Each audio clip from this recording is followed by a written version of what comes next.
Hello. You ever wake up one day and realize that the person you've been sharing your life with has the moral compass of a raccoon in a dumpster fire? Yeah, that was me. The only difference is, at least raccoons have the decency to scurry away after stealing your trash, while my wife had the audacity to demand I be understanding about it. My name's Jack, and up until recently, I thought I had a pretty solid marriage. You know, the kind where you work your ass off, bring home dinner, and occasionally argue over whose turn it is to pick the next Netflix show. A normal, stable life. Or so I thought. Emily and I had been together for 8 years, married for 5.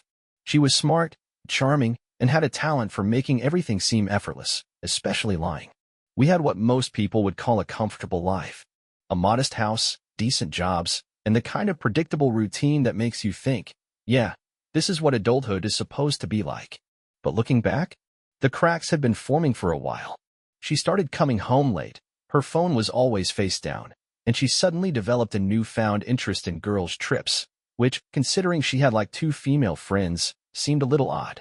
But I did what any trusting husband does. I ignored the screaming red flags and told myself I was just overthinking. Then, one night, she sat me down at the kitchen table. I thought she was about to tell me she lost her job or maybe killed a houseplant again. Instead, she hit me with, "I think we should try an open marriage." I wish I could say I had some dramatic reaction, like flipping the table or storming out, but in reality, I just sat there, staring at her, feeling like my brain had just been sucker punched by Mike Tyson. Now, I'm not an idiot. I knew exactly what that meant. She already had someone. This wasn't a let's explore together situation. No, this was her asking for permission after the fact, like a kid caught eating the last cookie and trying to convince you they were saving you from the calories. I should have left right then and there. But instead, I nodded. "Sure," I said. And just like that, the trap was set. You ever notice how cheaters think they're geniuses, but in reality, they have the subtlety of a clown juggling chainsaws in a quiet library? That was Emily.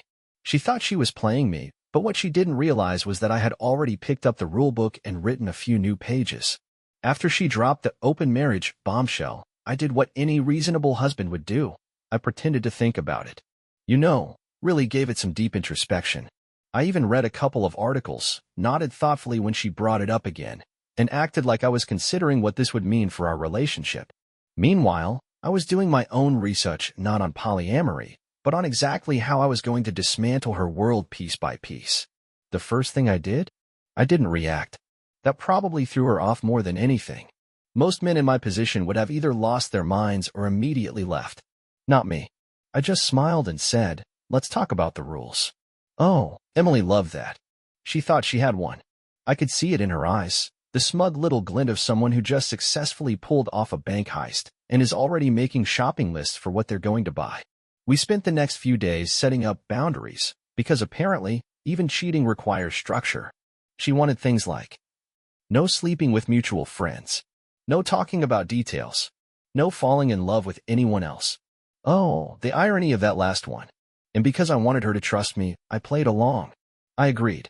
I acted hesitant but ultimately open-minded. I made it seem like I was just one step behind her, a clueless, naive husband trying to keep up with his oh-so-evolved wife. Meanwhile, behind the scenes, I was tracking everything. I checked her phone when she left it unattended. Not to snoop, just to confirm what I already knew. She was already seeing someone. His name was Ryan. Of course, it was Ryan. If I had $1 for every Ryan who's ever been involved in a marriage-wrecking situation, I'd have enough money to hire a skywriter to spell out karma is coming above his house. Ryan was exactly what you'd expect. Gym membership, beard that looked like it took more effort than most women's hair, a job in consulting, which is just code for I pretend to be important at meetings and send a lot of emails. He wasn't better than me, but he was new. And that's all cheaters ever care about, novelty. Once I knew for sure, I started laying the groundwork. I backed up every single piece of evidence I found. Texts, photos, calls, even her Google searches. Seriously, Emily, why would you Google how to make a secret second phone on the same device I bought for you? I started making subtle financial moves, transferring savings, adjusting assets, even secretly consulting with a lawyer. And most importantly, I started planning my revenge. See, Emily wanted an open marriage. She just forgot to ask what happens when the door swings both ways. I was about to show her. The first rule of revenge? Patience. You don't burn the house down while the rats are still comfortable. You make them feel safe, let them scurry around, let them think they've won. Then you pull the rug so hard they land on their backs staring at the ceiling, wondering where it all went wrong. Emily thought she had a perfect situation. She was in control. She got to have her fun, while her clueless, sweet husband sat in the corner, nodding along like a Labrador retriever waiting for a treat. And I made damn sure she never suspected otherwise. I didn't act bitter. I didn't act jealous. I leaned into it. I became the perfect husband in an open marriage. I encouraged her. I asked all the right questions, but never too many. Just enough to seem supportive, never accusatory. I even suggested date nights for her and Ryan. You should have seen the way her face lit up. Like I had just offered to build a shrine to her and her holy enlightenment. She started dressing nicer, wearing perfume she never wore for me. She worked late, but never seemed tired. She giggled at texts she tried to hide. And through all of this, I nodded along, pretending I didn't see the crumbling structure she had built for herself. Because here's the thing. When someone thinks they're smarter than you, they get sloppy. Emily got so sloppy. I learned everything I needed to know about Ryan without ever asking a single direct question. Emily volunteered the information, thinking it made me look weak. She told me about his job, where he worked out, the restaurants they went to, the hotel they first hooked up in, romantic. She even let slip little personal details, like how he had a bad habit of leaving his phone unlocked. That was my first golden opportunity. One night, when Emily was out with her soul connection, I found Ryan's Instagram. It wasn't private. Of course, it wasn't. Men like Ryan are too self-absorbed to ever lock down their little thirst trap of a life. I scrolled, looking for something, anything useful. Then, I hit the jackpot. A picture. Innocent to most people, but to me, it was a nuclear bomb. It was from 3 months ago. A weekend trip. A scenic cabin in the woods, a picturesque lake, a bottle of wine, and 2 glasses. The caption? Some much-needed R&R this weekend. Disconnecting from the world. 2 glasses. 3 months ago. Before she ever mentioned an open marriage. That was all I needed. Emily didn't just start seeing Ryan after we opened up. She had already been doing it. And now? Now, she thought I was blessing her affair. Like some kind of evolved, self-sacrificing monk who just wanted his wife to find herself. I almost laughed out loud. But I wasn't ready to reveal my hand. Not yet. See, Ryan had a girlfriend. Or, at least, he did when that picture was taken. A quick social media deep dive showed her comments all over his posts back then. But now? Gone. No pictures, no mentions, no likes. Vanished. Which told me 2 things. Ryan was just as much of a liar as Emily. His previous girlfriend had probably found out and bailed on his ass. And I was going to make sure history repeated itself. I took my time, carefully crafting every move. I found Ryan's ex, a woman named Natalie, and sent her a message, but not from my own account. No, I wasn't stupid. I used a burner. Told her I was looking for some information. She took the bait. She wanted to talk. And what she told me, it was better than I could have imagined. Ryan was a serial cheater. He didn't just screw around with Emily. He had multiple women, all at the same time, feeding them the same lines. And Emily? She wasn't special. She wasn't his true connection. She was just the next one in rotation. And that was priceless. Because Emily thought she was the player. But she was just another pawn. And I was about to let her watch the whole game fall apart. Have you ever watched someone walk confidently into their own demise, oblivious to the fact that every step they take is just bringing them closer to the edge of the cliff? That was Emily. And let me tell you, watching her fall was going to be the highlight of my year. The beauty of revenge isn't in the act itself.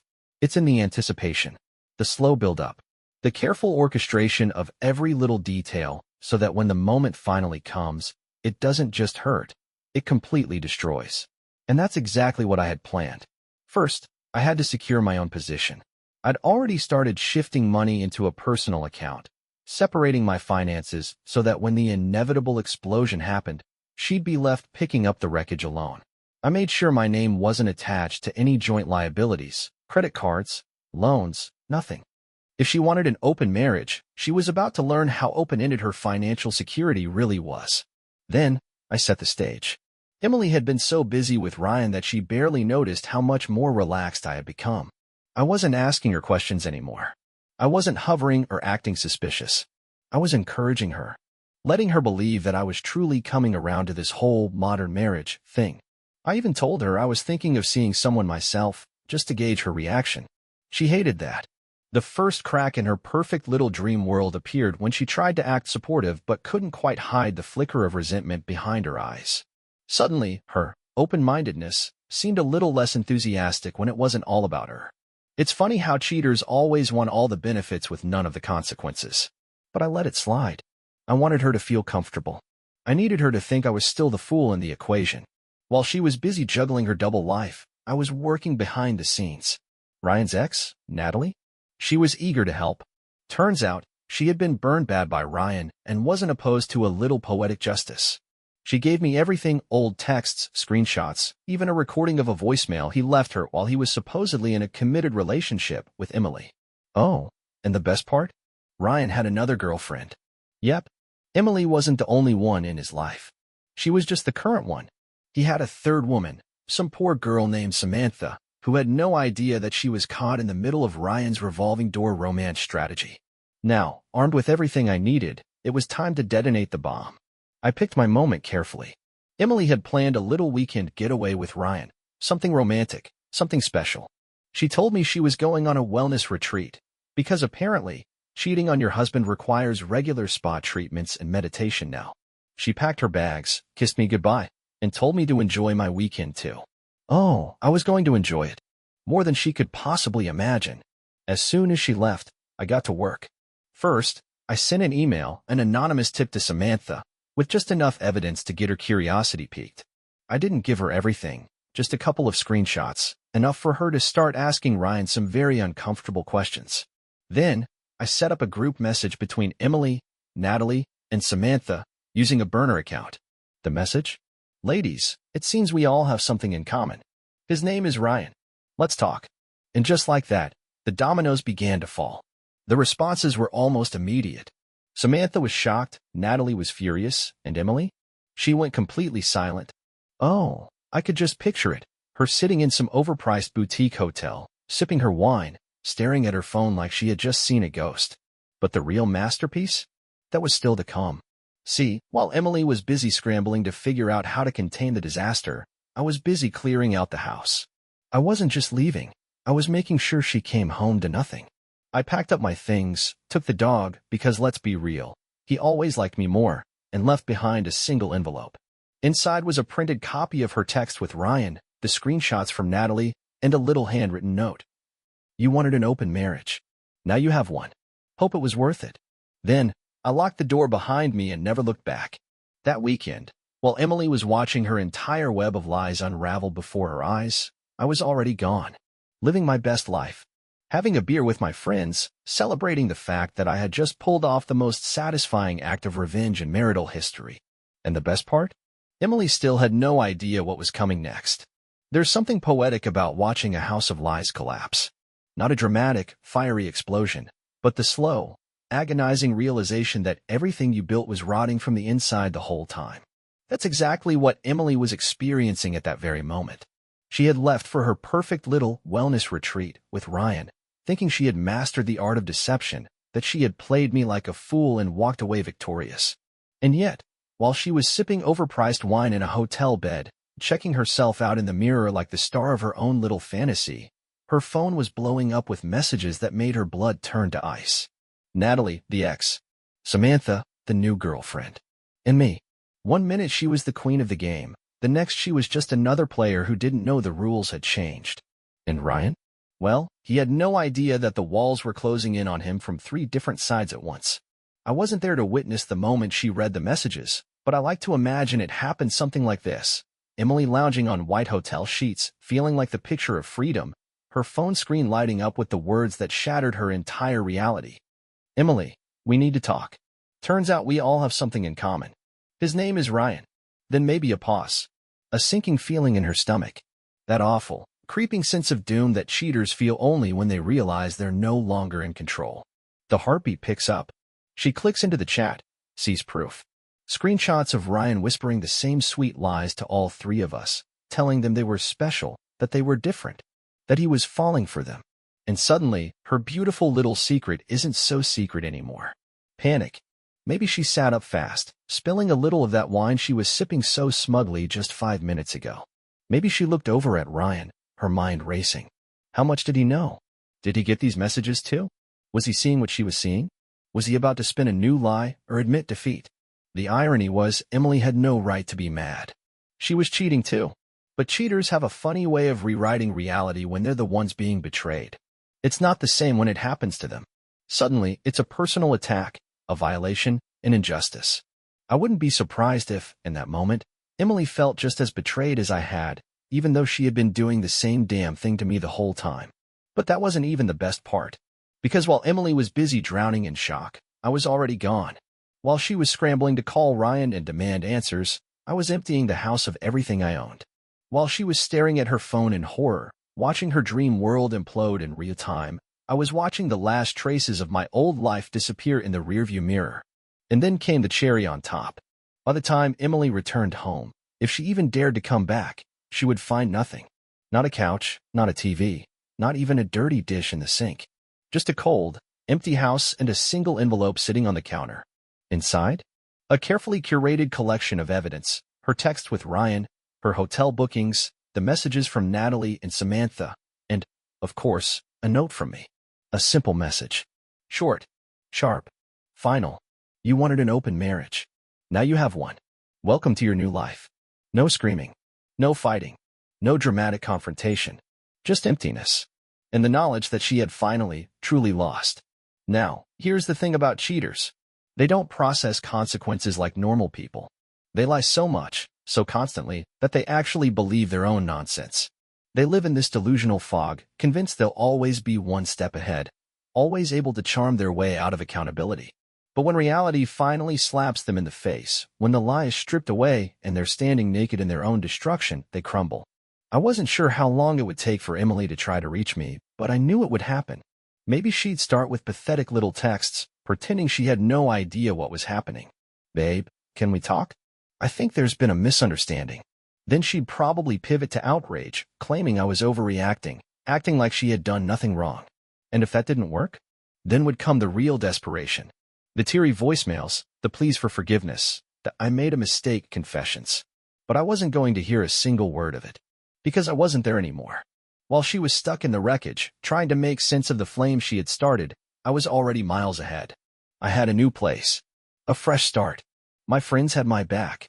My family had already been filled in on the truth, and I was watching from a distance as she burned alone. I didn't have to scream for justice. I didn't have to fight for revenge. I just had to walk away and let her live with the weight of her own destruction. And that was the most satisfying part of all. You ever hear the sound of a life falling apart in real-time? It's not an explosion. It's not some dramatic crescendo with an orchestral swell like in the movies. No, real destruction is quiet. It's the sound of a phone ringing in an empty apartment. The sound of unread messages stacking up, their cinder growing more frantic with each passing hour. It's the sound of someone realizing, too late, that they are completely alone. That's the sound I imagined filling Emily's house the moment she walked through the front door. I wasn't there to see her reaction, but I didn't need to be. I knew exactly how it played out. The initial confusion, the moment she stepped inside and saw the emptiness around her. The creeping sense of dread as she walked from room to room, opening closets, checking drawers, looking for anything, something that would reassure her she still had a grip on this situation. And then the envelope. The final nail in her coffin. I pictured her standing in the dim evening light, the envelope shaking slightly in her hands, her breath coming faster as she flipped through the pages inside. Her own messages, her own lies, printed out in black and white. The ones she thought she could erase. The ones she thought no one else would ever see. And then, the note. Simple. Brutal. Unforgiving. You wanted an open marriage. Now you have one. Welcome to your new life. I imagined the way her stomach dropped as she read it, how her knees probably buckled as the full weight of reality came crashing down. Because at that moment, she finally understood. This wasn't just a breakup. This wasn't just some messy divorce she could negotiate her way out of. This was complete and utter isolation. Emily had spent so much time crafting a life of deceit, spinning webs of half-truths and whispered excuses, that she had never stopped to consider what would happen if those webs collapsed. Now, she was standing in the wreckage, and for the first time, she had no one to run to. Because Ryan? He was gone too. See, while she was having her little meltdown, Ryan was getting his own dose of reality. By the time she tried to call him, Samantha had already confronted him with the truth. Maybe she showed up at his door, threw his stuff into the street, screamed at him until the whole neighborhood knew exactly what kind of man he was. Maybe she didn't even bother with theatrics, just disappeared from his life like he never existed. Either way, he was screwed. The golden boy, the smooth talker, the guy who thought he could juggle multiple lives without ever getting caught. Now he was scrambling. Maybe he tried to reach out to Emily, but she was too busy drowning in her own consequences to throw him a life raft. Or maybe she tried to reach out to him first, expecting some kind of comfort, only to realize that he had already started distancing himself, because guys like Ryan don't do commitment, especially when it comes to damaged goods. And now? Now, she was truly alone. I didn't answer her calls.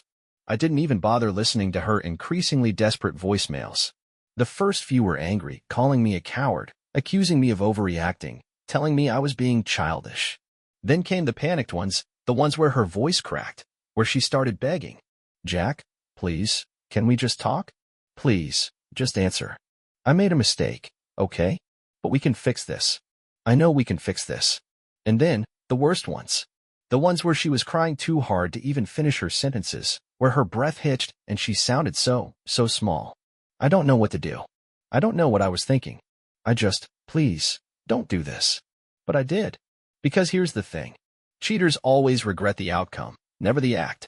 If I had never found out, if I had never flipped the script, if I had never walked away first, she would still be doing exactly what she had been doing all along, sneaking around, lying to my face, making me feel like a fool while she lived a double life.